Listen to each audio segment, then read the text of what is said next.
بسم الله الرحمن الرحيم الحمد لله رب العالمين والصلاة والسلام على رسول الله. Continuing in the text from اعلم رحمك الله أنه يجب علينا تعلم أربع مسائل. So we are at this word, this word أنه. اعلم رحمك الله, meaning know. May Allah show you mercy. And this means, the short and sweet translation of it is that. So, no. And then you see these hyphens here, meaning that it is a pause and an interjection of may Allah show you mercy. So this is an interjection. It is not a part of the discourse of the core message of the sentence. So here it is, may Allah show you mercy. So you will see that this is translated often in the terms of no, may Allah show you mercy, that. And you will also see that the hyphens are included as well, like this. So, may Allah show you mercy is the author making dua, is asking Allah to show mercy upon you, whoever is reading this book. And it is also to bring attention, to get the attention of the student, of course. So, regarding the word Annahu, let me just write it up here.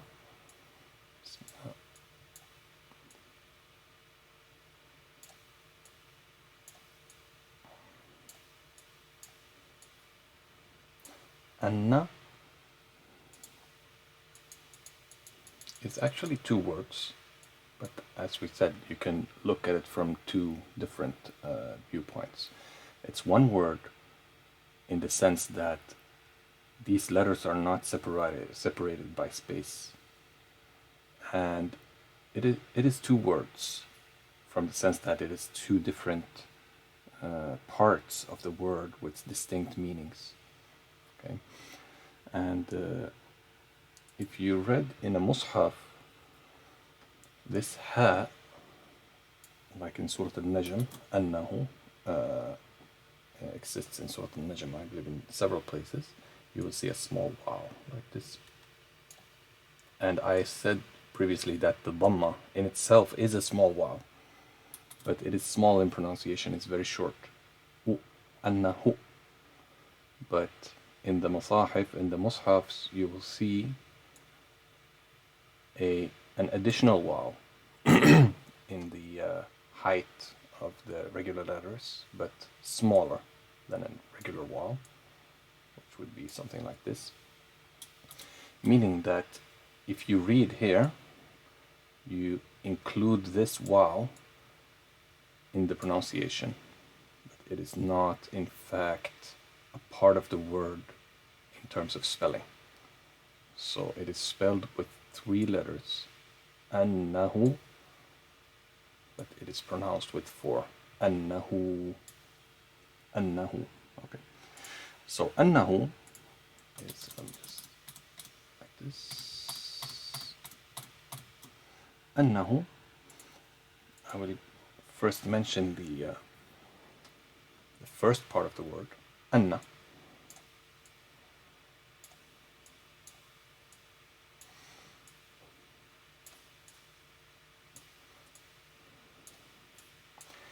Anna really means that. Okay, and it is a part of, I believe that there are 6 words in a group. I mean, this Anna is one of 6 words that are often grouped together because of their grammatical function. They function similarly, and I will explain that. I will tell you the 6 words though. So there is a kind of not a jingle, but there's a common order of these 6 words that make them easy to remember and memorize. Okay. So first we have inna.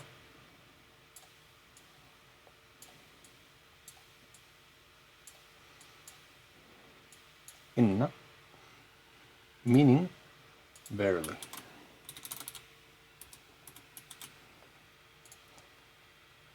And verily is a form of emphasis,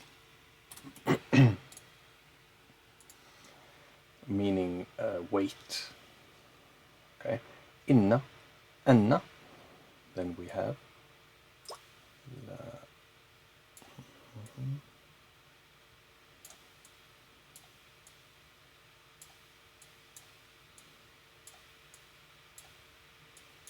Lakinna, meaning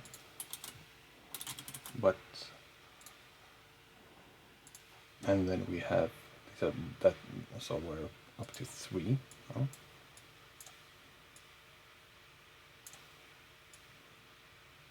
So the 4th one is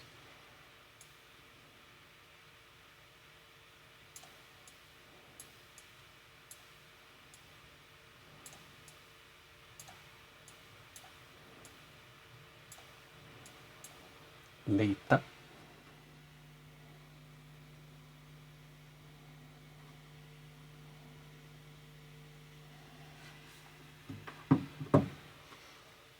Which means, I believe the correct translation would be if only, and we should actually add these, I think it's called ellipsis, to all of them, like this,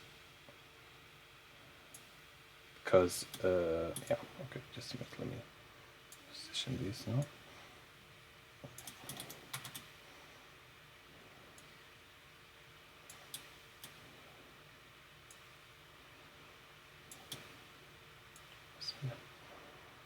That.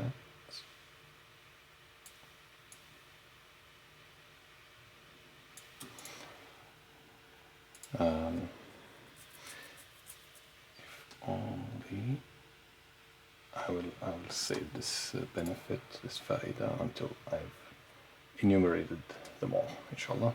But the ellipses, I will make a note here in order not to forget it, inshallah. So Layta, if only.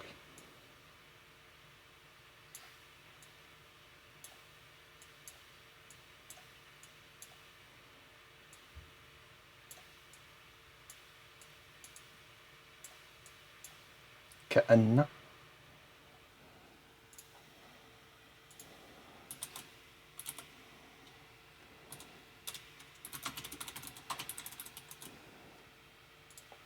It's like, okay. And then we have the last one.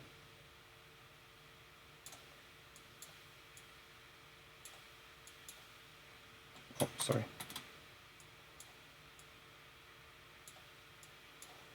لعل. لعل.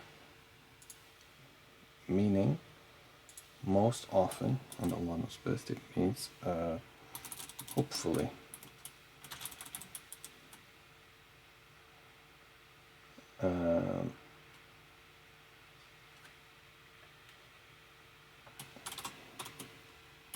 Can be used here as well.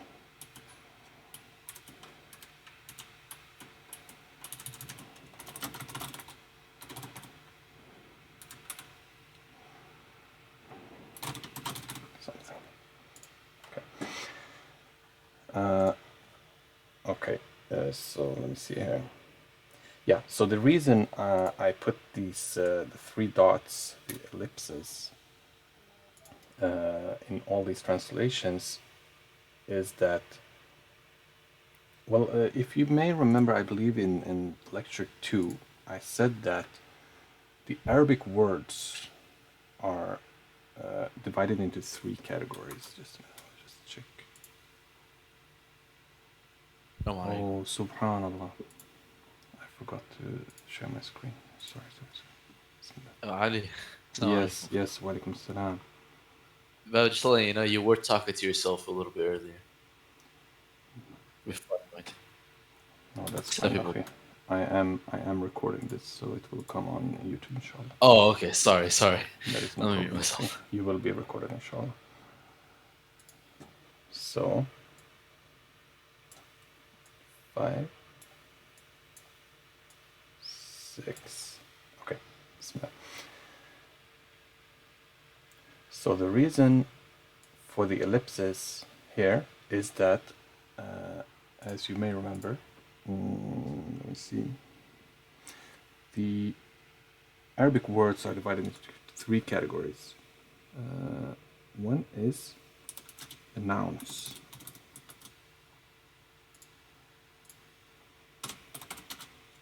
The second is the verbs. And the third is the particles. Okay, so the first one is that nouns, which has a meaning in themselves,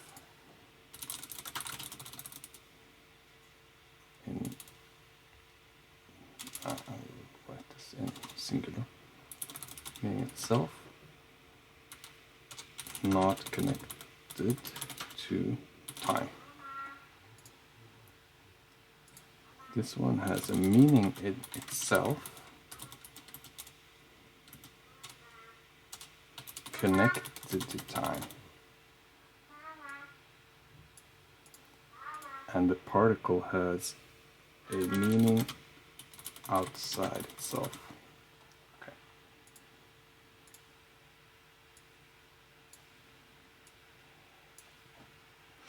So the meaning outside itself may be, for example, and.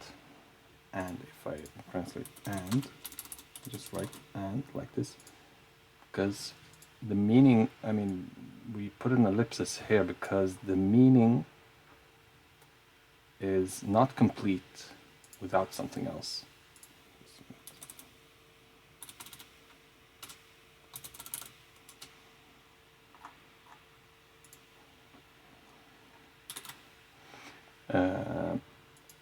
And that is the definition of particles.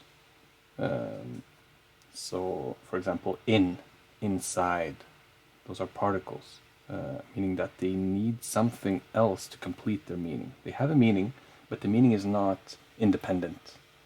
Okay, so these words are like particles, but they are actually, they are actually particles. SubhanAllah. That's the reason.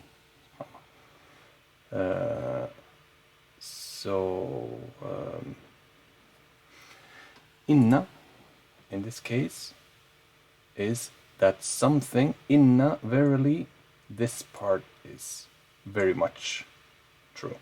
That, I have a hard time explaining this, but it's, inshallah, apparent what it means.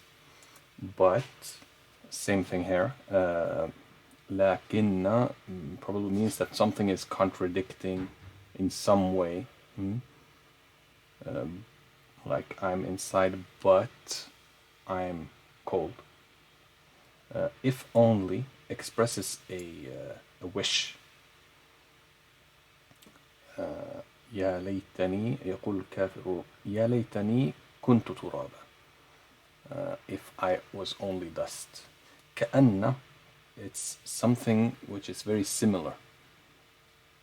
It is very similar to the point that it's almost like it is the thing that is bearing the similarity.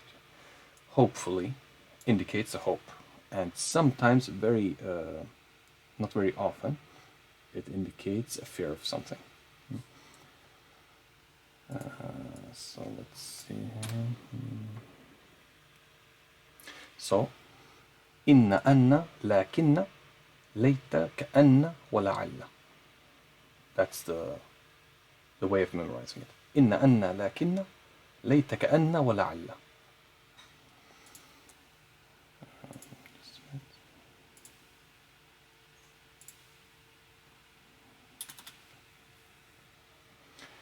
So, if you can memorize this, inshallah.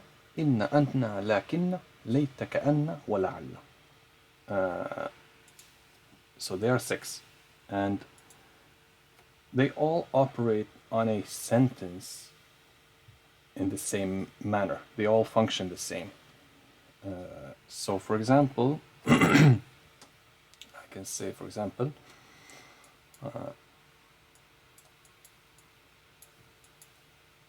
you can try to read this, inshallah, as I'm writing it. I will not read along myself.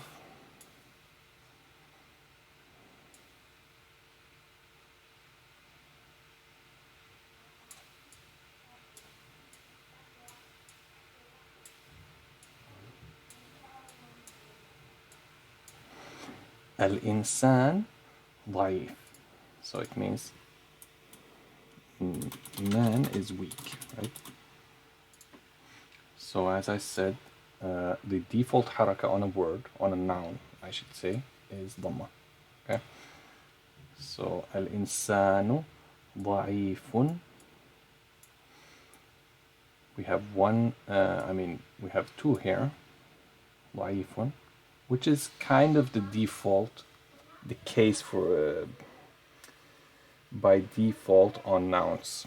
Okay, but here it should have been insanun, but because of alif lam, it lost 1 haraka, or actually it loses the second one, I should say. So al-insanu ضعيف, man is weak, right? If I say verily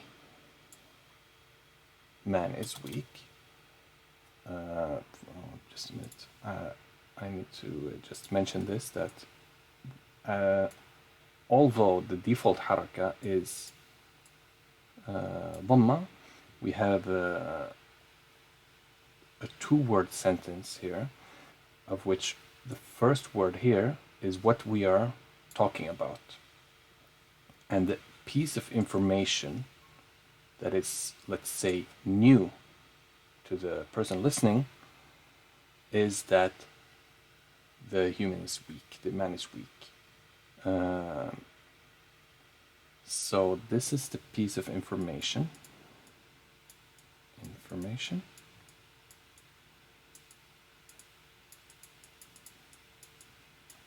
And this is the, we call it the starting point. We can also call it it's almost like the topic. Okay, but the starting point is the literal meaning that we're using in the Arabic, meaning the mubtada. Mubtada, I will actually write it in Arabic instead. Okay, here we go. Mubtada. This is a very common practice that you do. The teacher, when you're studying Arabic, the teacher will come to you and say, okay, here are 10 sentences. Extract the starting point and the piece of information of each. So you analyze the sentence and say, okay, this is what we're talking about, and this is the piece of information regarding it. Okay, so the starting point is the mubtada, and the piece of information is called Khabar.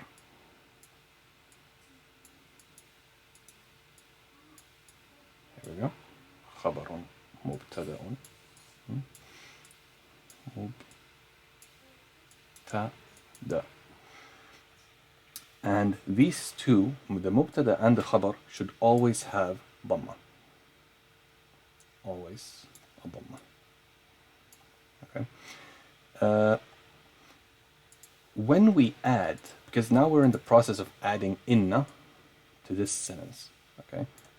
So what happens is that the mubtada takes a fatha. That's the easy explanation of it. I mean, it changes, the terms change names as well, but I will just, restrict myself to say that the mubtada takes a fatha instead. And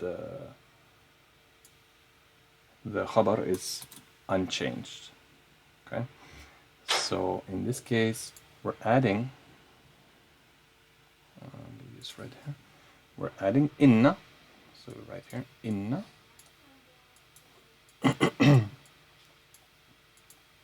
Sorry, it's a bit jumbled. Inna al-insana ضعيف. Okay? And inna al-insana ضعيف. It means verily man is weak. Not the man, not rajul. Rajul is man in contrast to a woman. But man here is like a human. Okay. So I will just write here, verily. Like that. So I hope that explains why verily needs something else, because inna, verily, puts emphasis on a sentence. It means that you're putting extra weight on the sentence as you're speaking it. Okay? But you need that sentence in order to put weight on it. That's why you need, that's why I choose to put the 3 dots in here. Okay? To show that it is not complete, it is not correct to only say inna. Okay? And I will erase these. Anna, it is almost when you, I could say that the usage of anna is almost like you change something from being a claim, that you claim that man is weak, that you change it into something that is almost like theoretical. It is not like if I say that man is weak, it doesn't necessarily mean that I myself am claiming that man is weak in that specific sentence, right? So, for example, I could say,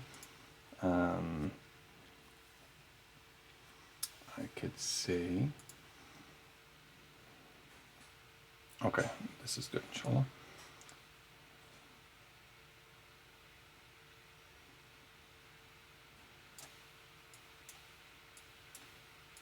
سمع, meaning he heard. It's a past tense verb. سمع, let's take okay, sorry. This is the name.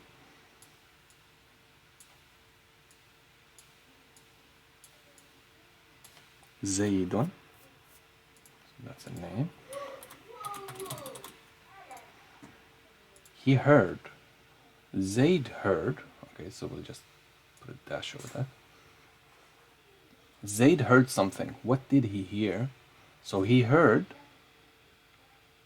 something, but that's not necessarily the same thing that I'm saying. So, for example, if I'm going to say that man is weak, then I am claiming that man is weak. That's my claim. But now I would say that Zayd heard that man is weak. Okay. Doesn't make 100% sense, this sentence, but I mean, then that's not my claim. My claim is that he heard this. Okay. So then I will just take al-insanu ضعيف on here. I will just make room here for the anna.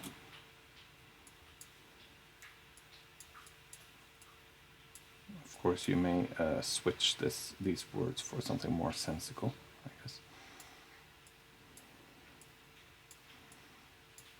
Make a dhamma here as well. Of course, you already know from this area here how the word is spelt with regards to harakat, so I will not spell them out here.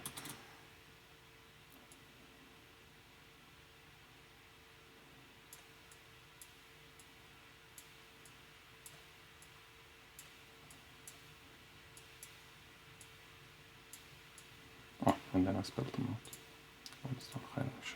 So, and then al-insanu da'if means that the person who is saying this is claiming that man is weak. Okay, but when I put anna here, so I will put this in red.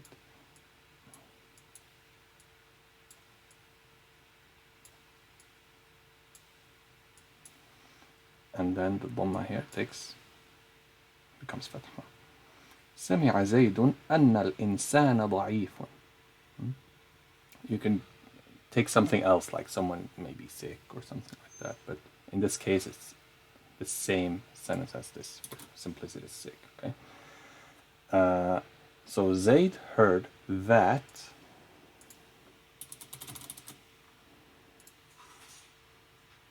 man is weak.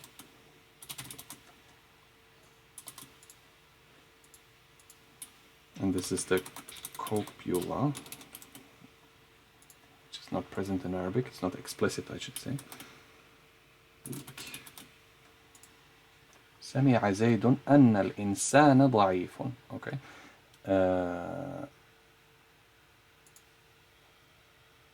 That is such.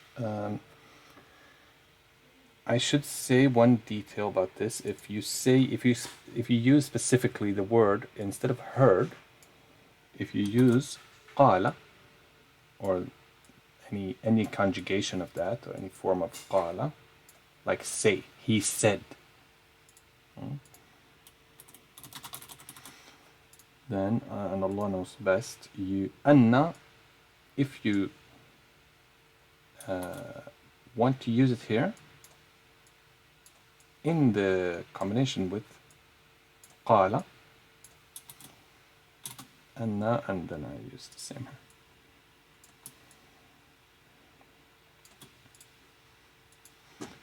And this, I'm saying this to show that inna and anna are kind of, they're very closely related, and they are sometimes kind of interchangeable. They sometimes go into each other. قال, if you want to say أن الإنسان ضعيف, you say إن الإنسان ضعيف.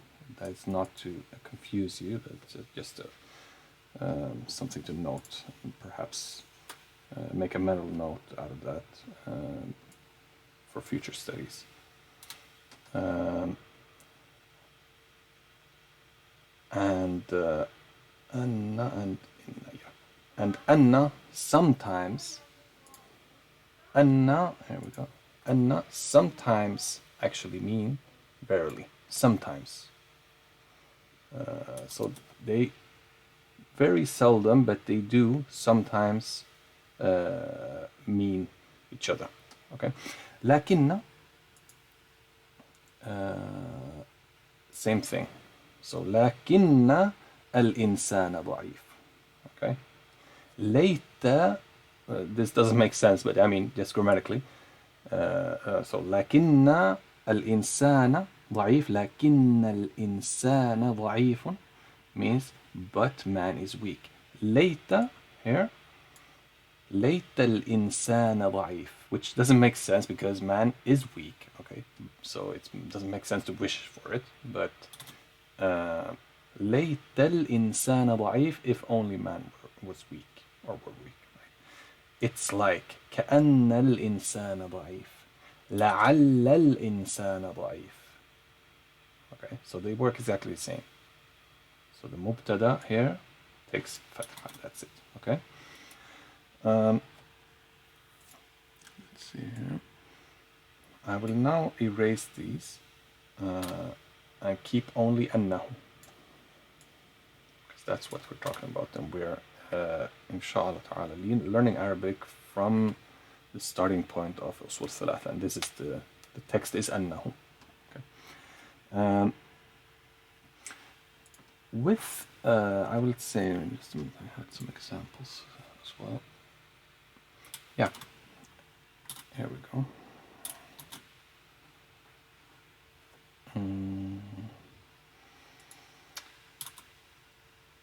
When we said rahimakallah,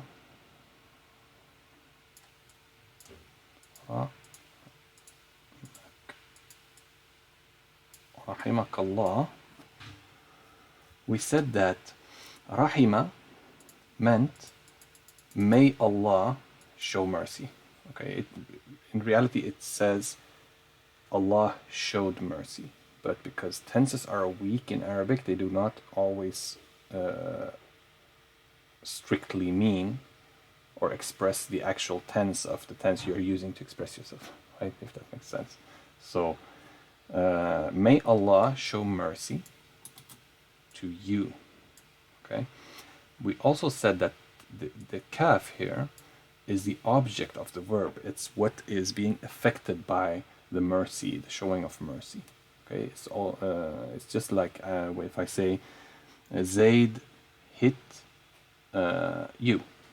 ضربك زيد. I will actually take time to write this.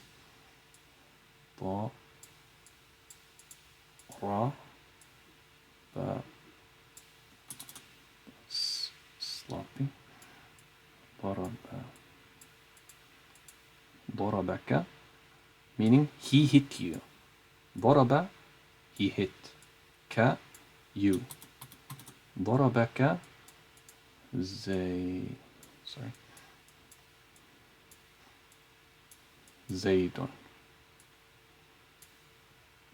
Zayd hit you. Okay, so you are the object of Zayd's hitting, right? Of the hitting. So we said that, for example, if we use another name here instead, ضرب زيد. Let's take the man.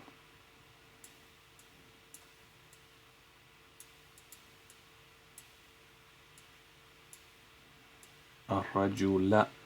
So Zaydun here has Dhamma because he is the one, I mean, disregarding the fact that it is the default haraka, he is the one carrying out the action. So that word in the sentence should always have Dhamma. But the one being affected by action, the object of the action, should always have Fatha. And when we exchange الرجل for أنت here,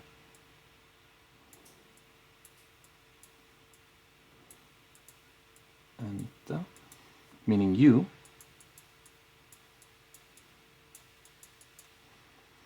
then that word, this pronoun, becomes kaf, which is connected.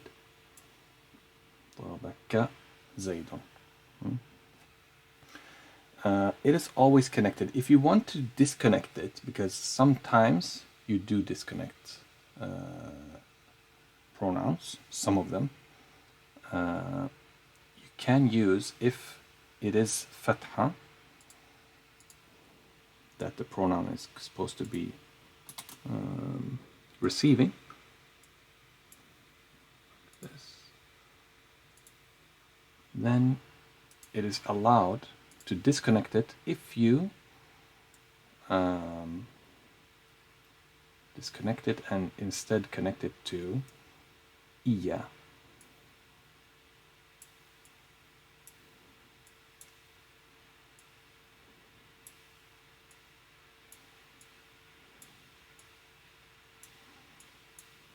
So I know this is a lot of information, very compressed, but inshallah ta'ala we're only a few words in now. So with a lot of repetition, I hope and I believe that a lot of this will start to fall into place and make more sense as we go.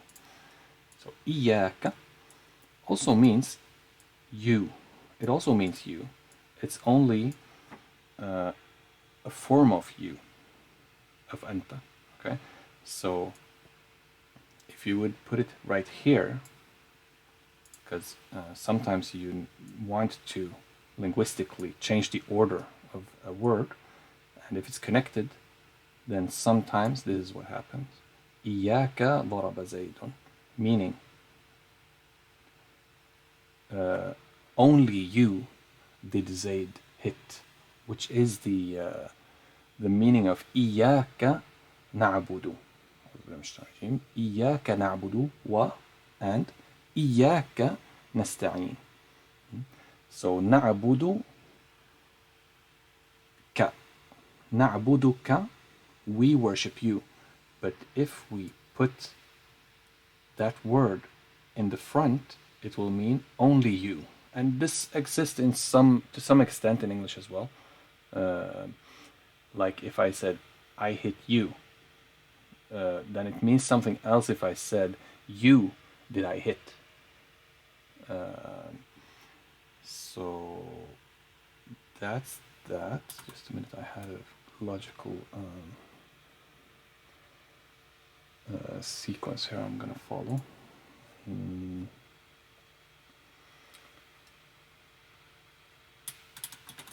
Okay. Right. So thing is, anta here is supposed to take a fatha and it becomes ka, like in darabaka. Okay. Same thing with inna. If I say anta, sorry, I will not expose the pronunciation.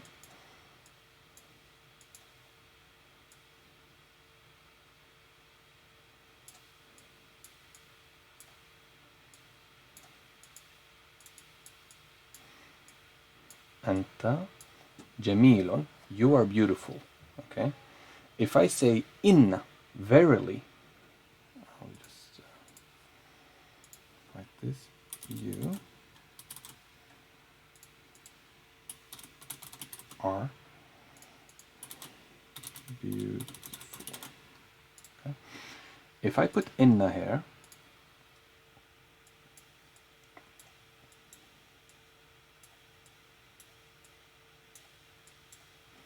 then anta should take a fatha, and we disregard the fact that it is already having a fatha because these words are, we call them, they're like invariant. They don't change form. They don't change the last haraka. Anta is one of those kinds of special words. In a sense, they're kind of similar to particles, but I digress. So anta should take a fatha, and we change it to what? Kaf.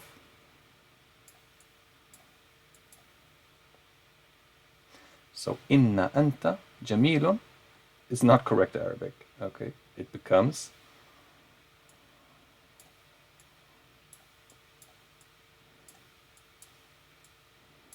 innaka jamilun. Innaka jamilun. Verily, you are beautiful. Verily, you are beautiful. Okay, I will tell you one more thing. You do, I mean, you don't do it colloquially. I mean, normally you wouldn't use it yourself, but you will read that the khabar, if you remember that mubtada is what the starting point and the topic of the sentence, and jamil is the information. Okay, the khabar, meaning the information, sometimes when using inna, or emphasis generally, you can add a lam. A lam, let's take an orange. There we go. With fatha. To add extra emphasis. Not only innaka jamilun, but you add la. La, not la, meaning no. La. Innaka la jamilun, which adds even more emphasis. Okay? Innaka لجميل. And this all ties together, inshallah. This is in the Quran, and I'll show here.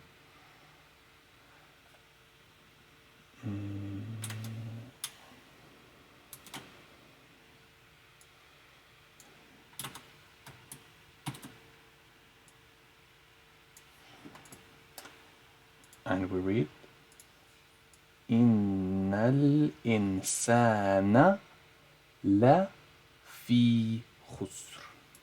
I will just translate this word by word. verily,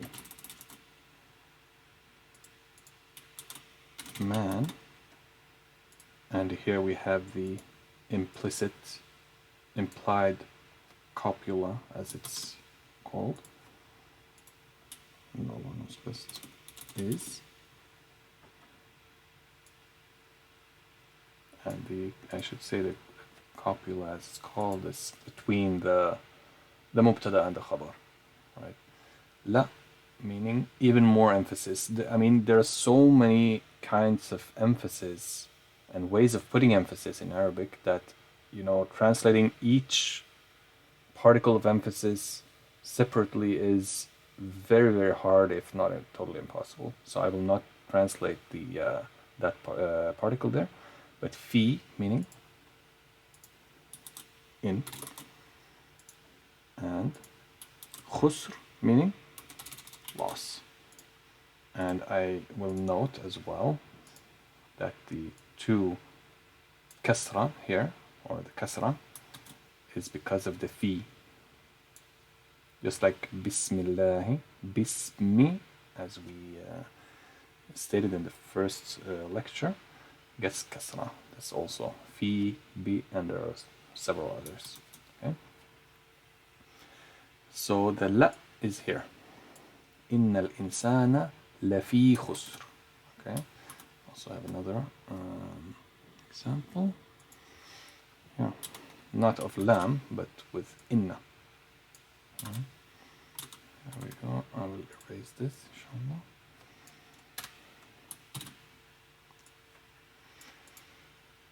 And this one will be quick. Inna a'taynaka al-kawthar. The middle word here, a'taynaka, I will not explain because it's kind of intricate. But inna is here, inna plus nahnu, meaning we.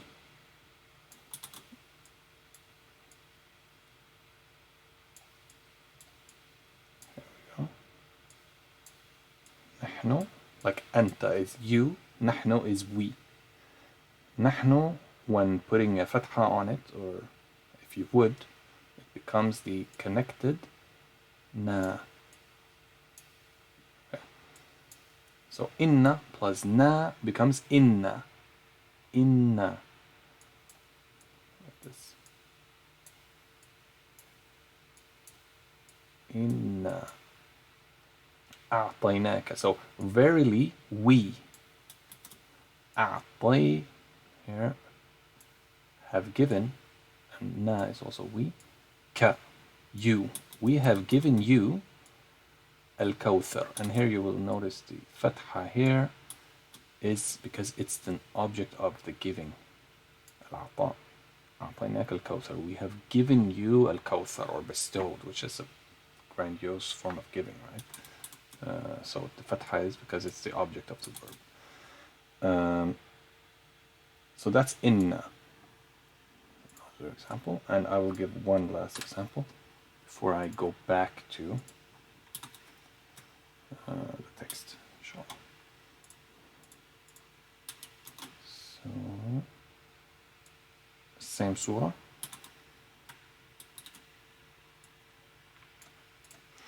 Inna shani'aka huwa al-abtar.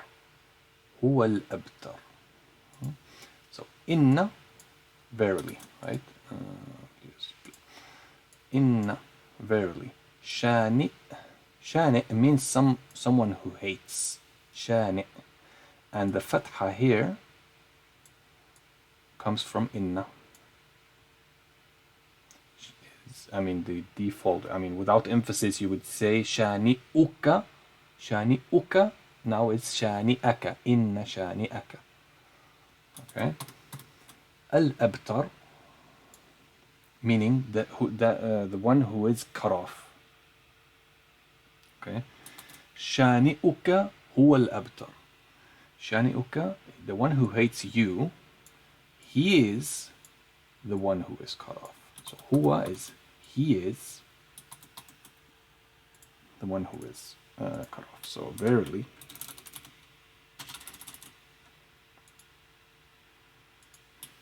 shani, hater, it's a hater.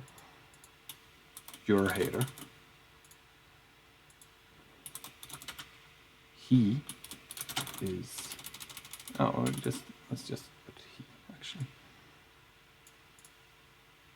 And then we have the implied is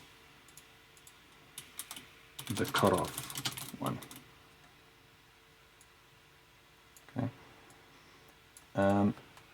So shani'aka here is the original mubtada, is the topic of the sentence, and the abtar, al-abtar, is the information. Okay. The only part left is huwa. Huwa is, it doesn't introduce any new meaning in that sense into the sentence. I mean, there is no more information, but rather it is another form of emphasis, and it is called ضمير الشأن. يعني it is the preposition of, like, let's say importance, the preposition of importance. So I will just write this here. Preposition of importance. Preposition is like he, you, it. Okay.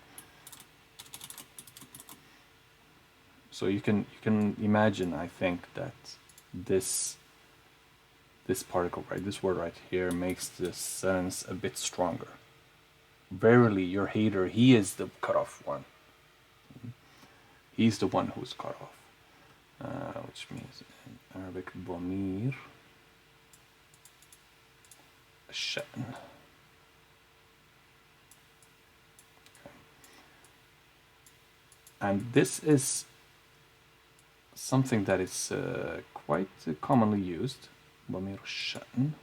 Sorry, this is very sloppy. ضمير الشأن. So you can say, for example, زيد هو الرجل. هو الرجل. زيد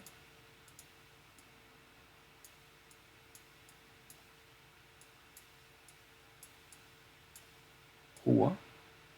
Sorry, I'm reading ahead.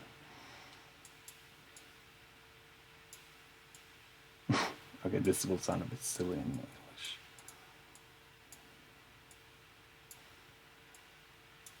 Zaid, he is the man. Okay, so Zaid, he is the man. So it actually just adds emphasis and also attention. It grabs your attention. Okay, and now is the part where I will go back to the text just real quick to reconnect with the text of the book. Just let me take another screenshot of the text so we can just bring this back to context. اعلم رحمك الله أنه. So know, may Allah give you mercy or show you mercy, that, and who is, if I write here, oh yeah, we have it here already. Annahu, meaning Anna plus huwa, meaning he or it. So huwa, when being connected, because it's supposed to take fatha, because we know anna takes the subject or the topic of a sentence and adds fatha, and prepositions like anta become ka. So they change the form when they are supposed to be take on another haraka. So huwa becomes hu, which is pronounced hu. So anna plus huwa becomes annahu. And it is not, it means it. Yes, it does. or he. In another context, it would be he. Annahu, in this case, is emphasis plus damir al-sha'n, the preposition of importance. Okay, so it is, sorry, anna is not emphasis. I'm mixing it up. It's not inna. Anna. So know that, what should you know? That, and here it comes. We'll go into this soon, inshallah. But annahu here is strictly for pointing out what is actually to be known. And the ha here does not carry any new information in itself. It's just a way to grab your attention. Annahu. And I believe this is sufficient. Inshallah. Subhanakallahumma wa bihamdik. Ashhadu an la ilaha illa anta astaghfiruka wa atubu ilayk. And you can ask questions in the chat, inshallah.